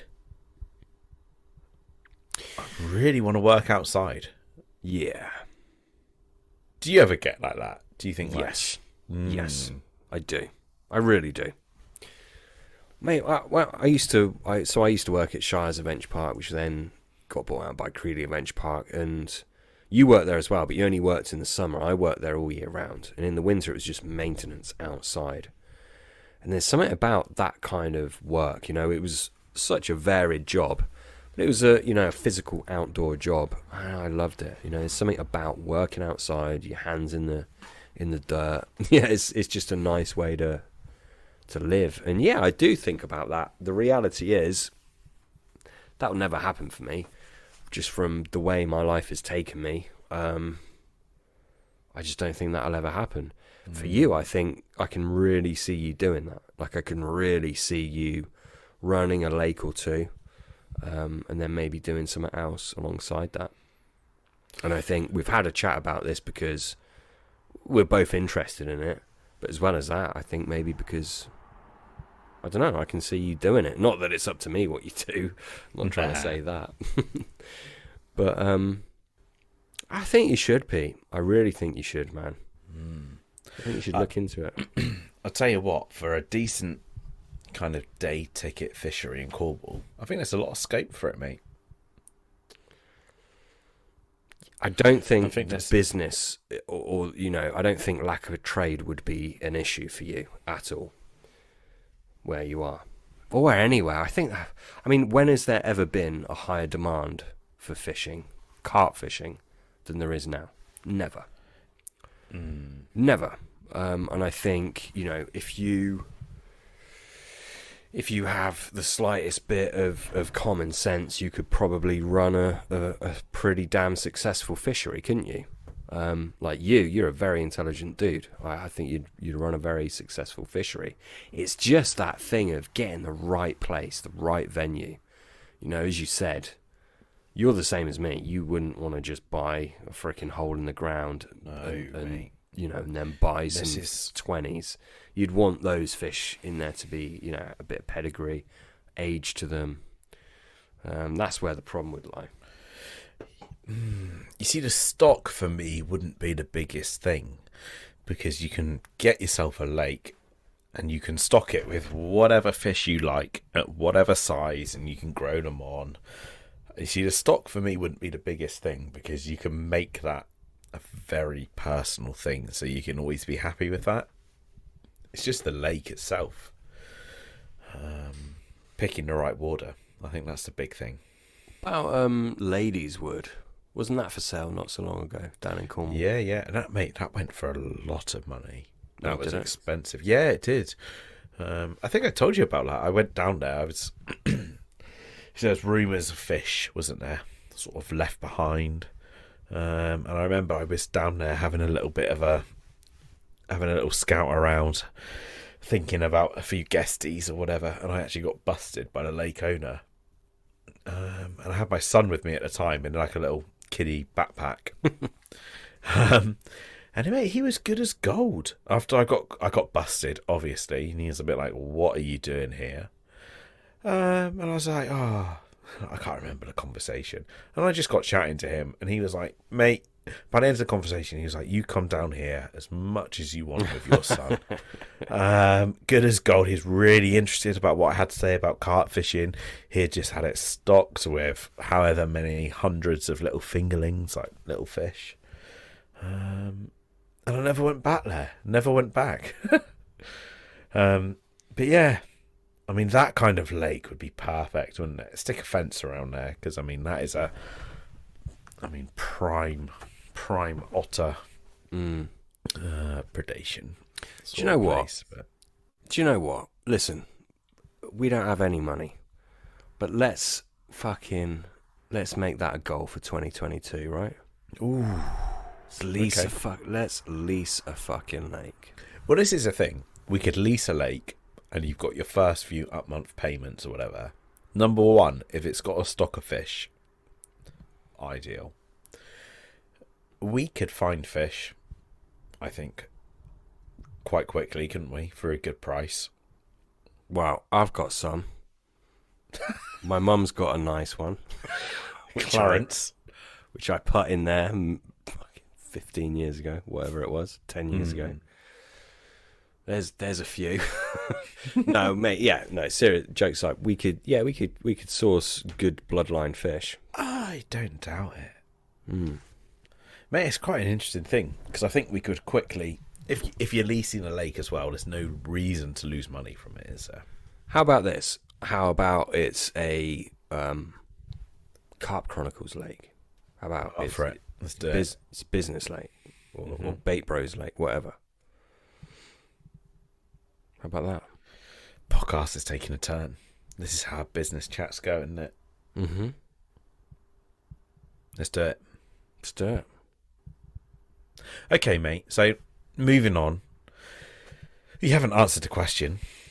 What would be your dream sort of lake? What kind of pet are you looking for? My Something dream, a little bit old, matured. dream lake to own or to fish? No, to own. You're owning a fishery, mate. I don't know. I mean, it's probably like the just a nice, small, manageable place, I suppose. Like if I had to like build something from scratch, I think what Mark Walsingham has done at Ashmead. I've never been there. I've only seen photos. I've only read about it, but it sounds like, because I think that's fairly recently dug in the last sort of 20 years. If you had to dig one out and do it, I think that is the best way to do it, you know. Sounds like he's done the trouble it is right. with digging, like you say, the last 20 years. I mean, if you were to dig a lake and you want it to mature, no, like so from talking from experience here, like my parents have dug a pond. Like we're talking like 3/4 of an acre, like a big pond, like bigger than your average fucking pond. And that has just about got matured, and we're talking probably 15 years before I'd consider that like nicely matured, you know? It's tree lined now, it's nice, it's tree lined, is it? you know what I mean? Like When it's did got I some... last see that? Mate. Probably 10 years ago, realistically, wasn't it? At Probably. least. More than that. More than. Oh, mate, it's... Yeah, you wouldn't Just a recognise hole in it the now. ground when I saw it, maybe 12 Yeah. years ago. Oh, it's nice. It's nice now. It's nice. But it's a big pond, isn't it? It's not a garden pond as anyone would associate.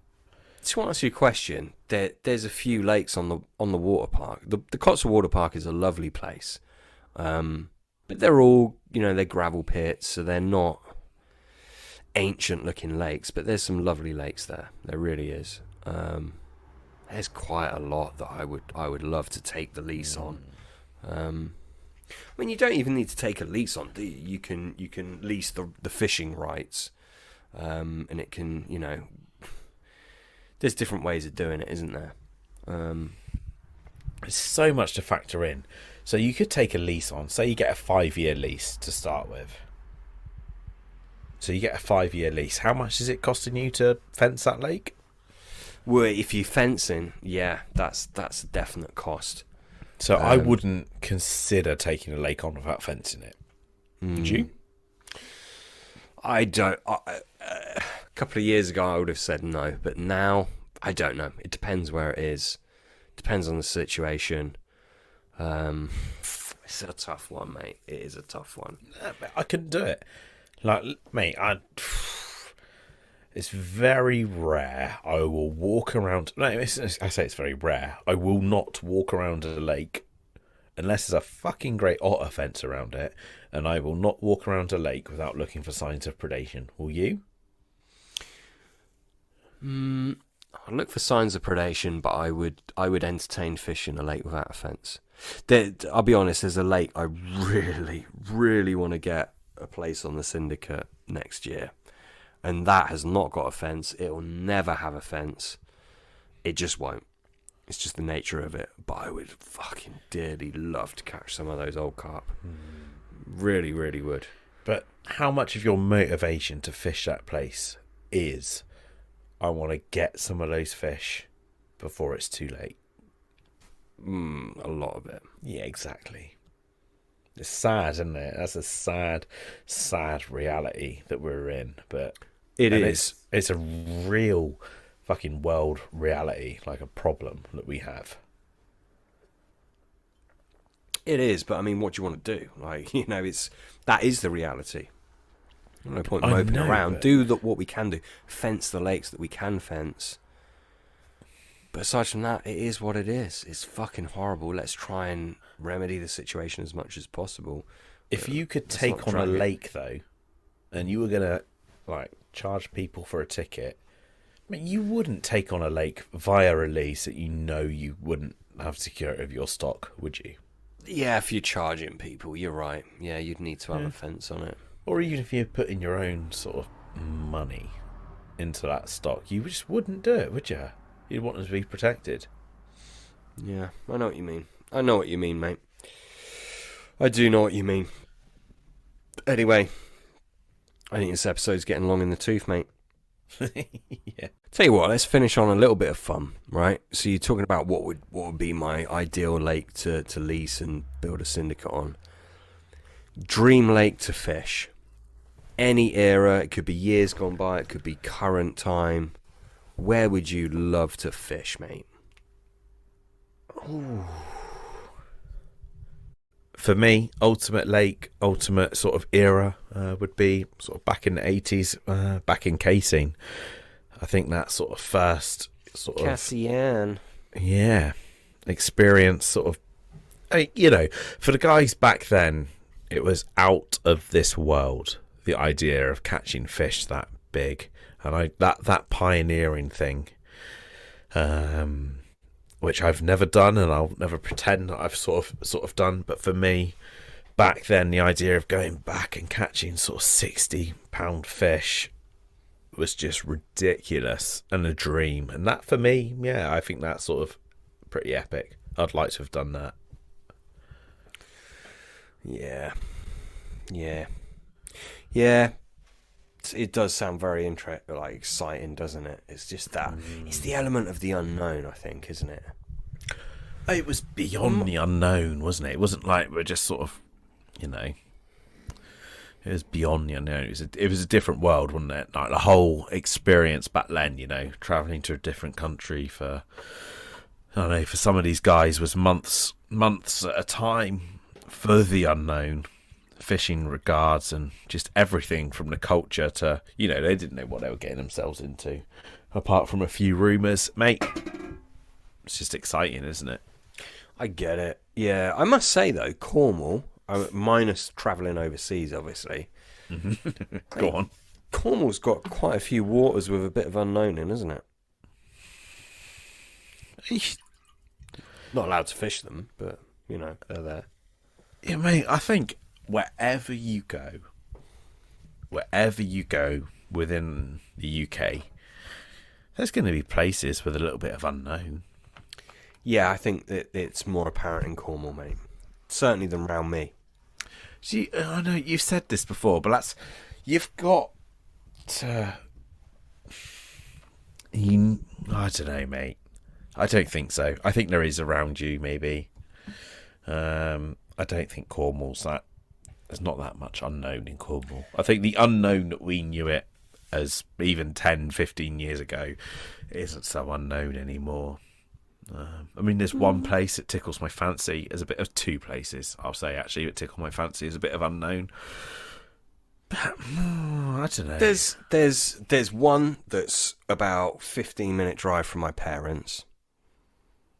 No one's fishing that for carp properly. Never. In fact, no one's fishing that for carp, full stop. I know one person that's had a dabble. Me and you have had a dabble. Yeah. There could be God knows what's up in there.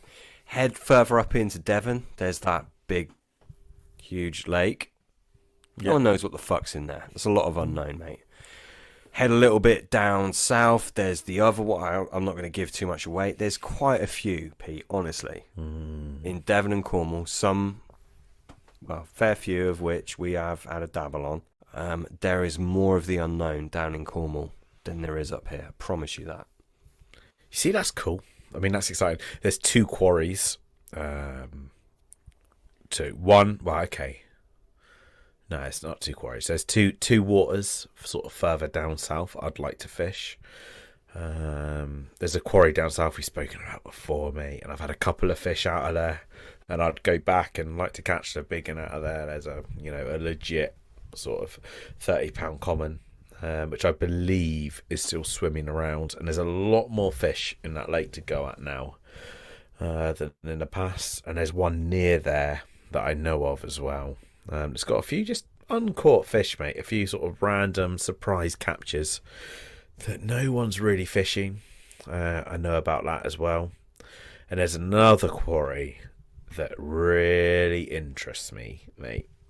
That I've sort of come to know about a few sort of random comments I've seen there and about on social media, and this year I went down to have a look at it, and I've seen a few fish in there, and I haven't sort of fished in there, but yeah, that does it for me a little bit. For both of us, the unknown is exciting, isn't it? Yeah. And we're not talking about like 40-pounders and things, we're not talking about these monster fish, but a few fish that haven't really had a hook put in them, and it's exciting. I think the difference is, I do think there's more untouched waters in Cornwall, a lot more. Mm-hmm. And I think up here, there's more anglers that are out there doing this stealthy fishing where you're not supposed to be, which I'm not trying to glorify it at all. I think there's more anglers up here doing that kind of thing, and I think there's a lot less of that going on in Cornwall. I also think there's a lot more kind of remote areas in Cornwall. There's a lot more lakes where nothing happens on in Cornwall. I think, honestly, Pete, I think you're probably not aware of what you've got down there. I wasn't when I lived there. Probably. Yeah. Yeah, this is the thing. Like, I mean, we have this chat. Like, so I've got 2 days. I've got 2 days, 2 nights. I've got 48 hours from Sunday to where I can go wherever I want in the UK and go fishing. I know where I'd go. If I was you, Get out of Cornwall. I want to go away from this place and Devon. catch a few fish. How much of this rum have you had? I am getting towards the end of the bottle, Sam. Mate, I've sent it. You've gone? It's done. Oh, savage. Mate, it's done. Yeah, I'm actually... Mate, not only is it done, I'm on the Beefeater fucking gin. This is why you're an animal, not Let me. me send you a photo. Do you know what, mate? So, genuinely, I have not. I know the last podcast, like, you took the piss out of me for being sober. Mate, I don't drink a lot these days. And I'm making a conscious effort not to drink a lot. It's just where I'm at. Check your video. Yeah, fuck. on my second gin as well. Dude, that's an impressive video. Like, Why? did you speed that up? Like, what's going on with that footage? How pissed are you? Yeah, quite. Yeah. Do you remember your first 20? Yeah, of course I do. We spoke about this on the podcast. Have we? Yes, mate. I remember I don't remember my first 20, but I remember your first 20. Yeah. God, yeah, you'll never let me forget my first 20. Ever. No. I didn't deserve it, did I? No, you didn't. You lobbed back out a rig with like a super blunt hook, and I was like, "You're never gonna get a take on that. Like, you need to change your hook." You were a bit of a little bit of. You'd been fishing before, but this was. I got you into carp fishing, didn't I? And I was like, Right. We're not striking. We're letting the rig do the business. Yeah. You need a sharp hook. And you were like, nah, it's fine. Where Lobs you it say out. I had been fishing before, you see, I take straight away. I'm like, fuck off, mate. Like, I'm taking offence to it. What? Like, I started fishing at the age of 4, but That's what I mean. Carp fishing was a new thing to me. That's what I mean. yeah. You've been fishing before. And I remember like the hook was blunt, and I was like, mate, it's pissing down with rain, and I'm chucking it out. Yeah, and I got incredibly lucky. This is what I mean. You were fishing before. I'm not trying to discredit you. You'd done a lot of fishing before. Is that a better way of saying it? Yeah, you were an angler, but you weren't a carp angler. Absolutely not. No, so I got you into it. You did a lot of fly fishing where you're kind of striking. So hook sharpness is important, but maybe not as important as self hooking rigs, mate. So I would, first of all, I would never dream of chucking a rig out now like that. I found it was just, ridiculous. Absolutely ridiculous. Yeah. Mate, I've got the photos. We should put it up on the podcast page of my first 20. I've still got the photos. Have you? Yes, mate. Oh, definitely. Send them over, mate. Actually, I'll tell you what, it'll take some digging out, but I 100% still got them. Yeah, mate. And like in the and it's funny because like talking about this now, like I'm reliving it. In the distance, you can see your old GRC brolly, and not like a brolly. It was like the STI. Like, who calls their shelter an STI nowadays? It's like, it's the worst name you could give it. Can you remember that thing you had, like the old pram hood thing out the front? That was in more recent years, I think. No, it wasn't, mate. God, no. Oh, anyway, it's I can show you the photos, mate. Okay. And yeah, I was so proud of that fish back then. I was honestly so proud of it, and now I just look back at it and just think, Christ, what a horrible picture. Yeah, you just fluked it out, mate. Oh my God, it was. Ow! I just headbutted the fucking fence. Yeah, mate, I did not deserve that, did I? Pete, what pisses you off about modern day carp angling? Mate, there's many things, like, and it doesn't even piss me off that much because I accept it for what it is. And this is where, honestly, keep it real with the anglers, the majority of you listening to this podcast and myself, we are fishing for fucking pets, whether you like it or not, whether you're part of a syndicate or whatever you're listening to. You can stand there on the ocean face, and you can stand there on a cliff, and you can catch any fish. It might be a mackerel that weighs 500 grams, and you are catching something wild and something that doesn't know it's been caught. But you can go to a carp lake, and whether you like it or not, you are fishing for a pet fish. That sort of fucking pisses me off. Fucking hell, did Tim Westwood enter the building?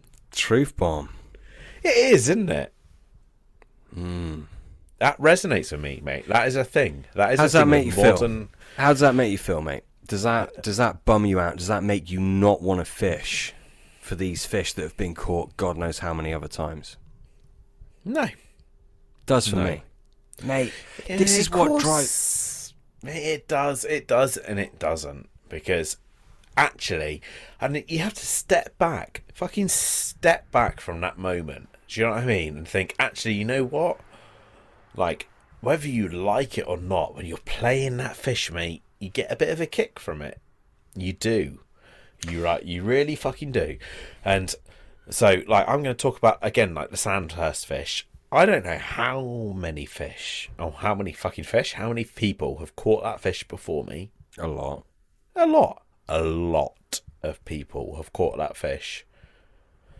But I caught that fish. When I was playing the fish, I was fucking buzzing. I've caught that fish. I've got the photo of that fish. The photo of that fish is on our Facebook page. I'm kind of buzzing. That's not the best fish you've ever caught, though. Do you know what, mate? I'll say it was in the top 2 fish. What? Yeah, it was. It was. No. Bullshit. No, it's not. No, mate. No, for me. No. No. For me, it is. Yeah, I'm talking about for you. Yeah, for me, it is, mate. For Here's the enjoyment I got from it, that is. And I'm happy to say that, mate. I think you enjoyed going to, like, a well-known fishery. Like, because, look, when you fish in Cornwall, like me and Pete have, they aren't well-known fishery. Like, you're out there on your own, aren't you? I think you liked the fact that you'd gone to a place that you'd... tell me if I'm speaking out of turn. You like going to a place that you've, read about and watched videos about, and then it's sort of like, oh, shit, I'm there. I'm fishing outside of Cornwall, which when you're in Cornwall, there's nowhere down or across or to the left or right. You have to go up country. So, whereas if you're in Oxford, well, you can travel to, like, Berkshire or Reading or whatever, It's different in Cornwall, isn't it? It was sort of more remote. I think you just liked being out of your area, didn't you? And you caught a fish that was a well-known fish that I think it's probably the most sought-after fish in the lake, isn't it? But if you were to think about, like, if you were to stem back to what you were just talking about, like, most people are fishing for pets. Mm-hmm. I know you. I know your fishing DNA. You don't like that. You may have come to terms with it and you may accept that, but what really would set you on fire would be catching something that hadn't been caught before, that wasn't known to be there, that was in a huge, unfished reservoir or pit, that had just been untouched by the human hand. I know that would set you on fire. I know that would light that thirst. Do you know what, mate? Fire within you. This is the thing, though. I can send you a photo today of a fish that I reckon we could put up on social media, like attributed to this episode, that wouldn't have been caught by anybody else. And to me, means a lot to me. Yeah. I don't know, mate. Yeah. I mean, I can send you that photo, but it's like that photo of the fish I caught, from Sandhurst. It was more impressive. Yeah. Yeah, mate. It's right. Okay, to the listener, it's more impressive, but to me, I would say means equally as much. I agree with you. Like, I'm cool with that. Like, that's fine with me. I agree with you, dude. And I agree with you. It's where it makes me a little bit sad, because I think if I still lived in Cornwall, well, we probably wouldn't be here now, would we? To be honest, we wouldn't be doing this podcast if I still lived in Cornwall. Probably. We probably would have started a long time ago. Probably. Yeah, we would have. Yeah, mate. We'd been fucking etching for money, I reckon. I think Cornwall was bad for me, mate. I got my shit together when I moved out. Yeah, agreed. But let's just say I moved back then. Okay, I guarantee I would be fishing a certain lake up in Devon, and I guarantee you'd be fishing it with me, I reckon. Ooh. You know, controversial. Yeah, I know. Yeah, of course. You're not allowed to fish it. But that kind of fishing. How many times have you come on this podcast and you've been like, I'm fishing it, I've just not got the motivation. Like, how many times have we had this chat, Pete? It's boring for the listener now. Absolutely. If you're fishing that lake, that would not be an issue for you. You'd be lit the fuck up. You'd be talking with passion about as much as you could talk about. Obviously, you can't give it all away.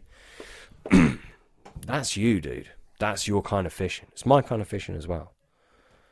So I get what you're saying, stem back to what you were saying about we're all fishing for pets, but you're okay with it, you come to terms with it. Yeah, maybe you do. But that isn't really the essence of angling for you. You grew up, like you rightly said, fishing from a very early age, 4 years old. Fishing the rivers, the wild rivers, not knowing what you're fishing for. Fishing for trout, fair enough, fly fishing, different type of angling. But it's fishing for the unknown, the wildness. Like, that is in you as an angler, without sounding too dramatic. And yeah, No. You are pissed, and you are fucking clueless. Yeah, of course. Let's be honest. Yeah, mate. You're shit faced. Okay. I wouldn't go as far as shit face, but This is a rare moment in time where Pete is way more fucking drunk than me. No. Bullshit. It's not bullshit, Pete. You are Okay. way more fucking drunk than I am. From here, where are we going? I don't know. I think if people are still listening right now, They've done well. they've done well, or they just haven't got anything else going on, or they've got some masochistic thing where they have to finish every episode and they're just willing us to stop talking. I don't know. It's a different podcast. It's me and you chatting shit. As I said in the intro, we've got some guests lined up for next year. Mm-hmm. It'll be... Yeah, we're going to have some good chats. And I mean, to bring it back to the beginning, how this episode started, Pete mentioned all the different guests we've had on this year. We've had some awesome chats. We really have. And it's flown by. And I hope we can make next year the same. I hope we get new guests on. I hope we speak to previous guests as well. And yeah, just keep doing this thing. You know, keep sharing the knowledge that we get from these guests. You know, we learn a lot from people. We really do. We definitely don't know it all. You know, you can always get... I think if you talk to anyone that's interested, you can always get something. You can always glean something out of them. And we're at the front line of these podcasts. Like, we're talking to people like John Baker, Sean Harrison, Stephen White, Dean Towie. Great fucking... I mean, Dean Towie's a great bait mind, you know? Stephen White got some phenomenally interesting ideas on catching different fish and bait as well. Obviously, John Baker, Sean Harrison, other people which I've forgotten to mention, which I know is really rude. But we're speaking to all these amazing people. We're learning all the time. I fucking love it, man. I love it. I like it. I do enjoy this. I enjoy it a lot. Hopefully we get loads more of those experiences and we get to share them with you, the listener, next year. And I suppose if there's anyone that would be really good to come on, that's attainable, a lot of people don't want to do it. But if there's someone you know, and you think they'll do it, you know, send them our way. Recommend that they come on. Absolutely. And that is true, isn't it? A lot of people do not want to do it. A lot of people who come on the podcast or say they want to come on the podcast, again, when they come on the podcast, it's very different, isn't it? Or they say they want to come on the podcast, but actually when it comes down to it, it's a different story altogether. It's hard to get guests on. Harder than you'd think. Yeah, people are like, yeah, I'll do it. Yeah, really up for it. You chat to them on the phone. Yeah, wicked. Really up for it. Comes to crunch time and then, oh, this, oh, that. You know, make fucking excuses. Yeah. A lot of people not true to their word. I'll add that as well. Yeah, it's just not something I would do. I can't relate to it. But yeah, for whatever reason, people get cold feet and they don't turn up. And it's frustrating, you know. But anyway. I tell you what, mate. I Go can on. sense you're rounding things up. But just another little question. What do you think is the best thing you've bought this year? Best product? Something you want to plug, maybe? Ooh. Yeah, putting it out there. Bought a new MacBook Pro. Fuck off. Let's not go down that road. Currently trying to sell Pete my old MacBook Pro. Which is actually, I say it's old, it's actually brand new because it was a replacement via insurance. If anyone wants a MacBook Pro, good value, let me know. Yeah, damaged through... Why? How was it damaged? I spilled my coffee on it, but it's a different one. This is a brand new replacement, mate. Oh, was it really? Yeah, this one isn't I damaged. thought this was a fucking damaged thing. No, it's... You say you spilt coffee on it. I just assume podcast, beer. No, I spilled a bulletproof coffee on it. whilst I was talking to my least favourite client ever. Okay. That's terrible if she listens. Oh, She'll know it happened as well. Yeah, hopefully she won't listen. That's really unprofessional of me. Yeah. No, yeah, I spilt this bulletproof coffee on. It wasn't her fault, but it just stuck out because I was speaking to this person. Yeah. So anyway, mate, go on. Yeah. Best thing carp fishing related that you've bought this year? Fuck me.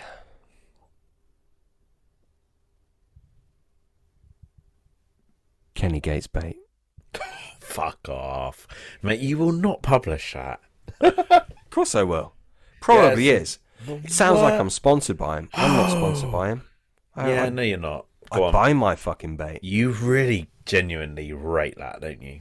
Other than that, actual equipment, best thing I've bought. Oh, okay. Well, it's called Small Rig, and it's basically a camera ball joint. So I've got a bank stick which I shove in the ground. This is for self takes for cameras. Go on. Yeah, so I've got a bank stick that I shove in the ground, screw in the ground, which is very stable. Adjustable bank stick. On the top of that, I have this bit of thread bar. Is it 3/4 inch? UK standard for camera? I don't know. Goes in there. Whatever it is. What are you fucking laughing at? Just the way you say like 3/4 inch, is it? I'm like, I don't fucking know. Shut the fuck up then. Whoa. Yeah. Yeah, fucking behave. Yeah. Anyway, so yeah, I've got a bank stick, put this thread bar in it, and then I put on top the. It's called Small Rig, so it's for cameras. It's like a rig head which you would screw onto the bottom of your camera, and it's like a ball joint, so you can rotate it. It doesn't need to.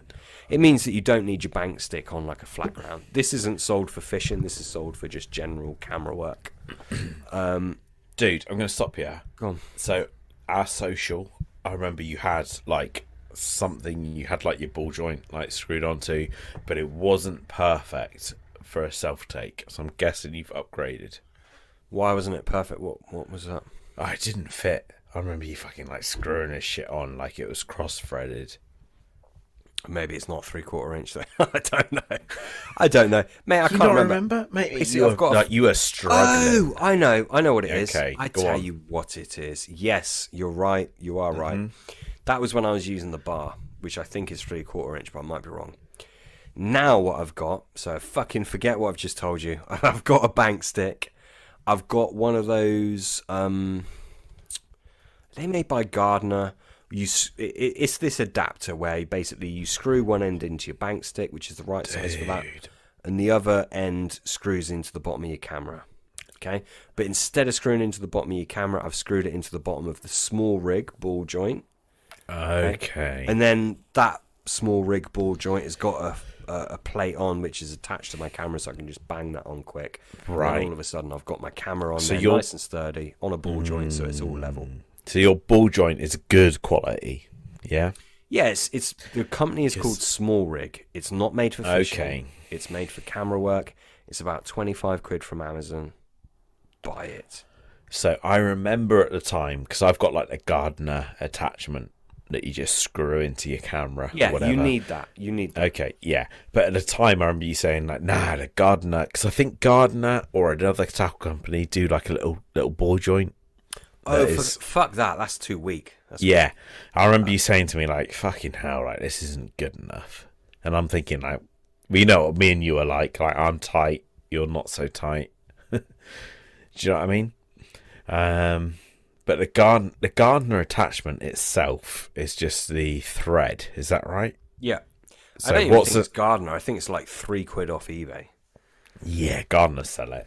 So Don't what's this? What's the ball joint? It's called Small Rig.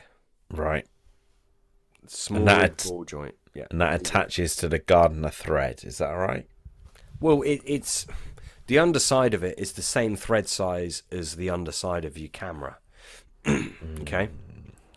So yes, you would have that thread which goes from bank stick insert size. Fucking hell, this is boring for people. Bank stick insert size to the camera size, But instead of screwing my camera directly on it, I screw the ball head joint on it so it can move and I can level it off so the shot is level. And then I put the camera on top. Yeah, nice, mate. It's not that boring. People will take that. The little, like, Gardner ones with the ball joints, they're not strong enough. I mean, so I've got a camera. I've got a mirrorless camera, which is fairly light, but it's Canon. I'm using L glass. So the lenses are L series. And they're very heavy lenses. So if I have a little flimsy ball joint thing, it's just going to weigh down. It's not going to work. So I need a good one, which is why I use a small rig. It's nice and compact. It fits in my rod skin, my rod bag. Yeah, recommend it highly. Yeah, nice. Mate, we haven't spoken about camera and photography work since, I guess, the Tommy Bish episode, which hasn't aired. But yeah, nice. Thanks. Yeah, thank you. Seriously shit-faced, aren't you? I can tell. Absolutely. You are proper pissed, mate. I can tell. I know you very well. I've done my beers. I've drunk an entire bottle of rum. Yeah, I'm happy. Yeah. Happy Christmas. We're going to round it off now. I'm going to leave you with one question, Pete. Just decided to do this. Go on. We've been reflecting on the year and our angling and what we're taking away. What was the biggest thing you learnt about me over the last 12 months? Fucking hell. Yeah. About you. Yeah. Okay. Anything? Sam? Yeah, you don't like it when I'm late to a podcast. No, I don't. Makes you a little bit grumpy. It does. Do you know what, mate? I've learnt... I'm going to go heavy. Are you ready? Go on. I've learnt, like... mate, this is weird that we're doing this on a podcast. I've learnt you love your kids, like, a lot. You come down a lot to see them. Do you know what? I thought, like, they were like a secondary thing to your family life, which they're not. That's what I've learnt from you. You're going to think I'm being fucking stupid now, but it's true. Wow. And I think you take your family time, like, very importantly, which I didn't think you did. Shit, don't hold back, will you? No, I'm going to say it. Tell it how it is, yeah?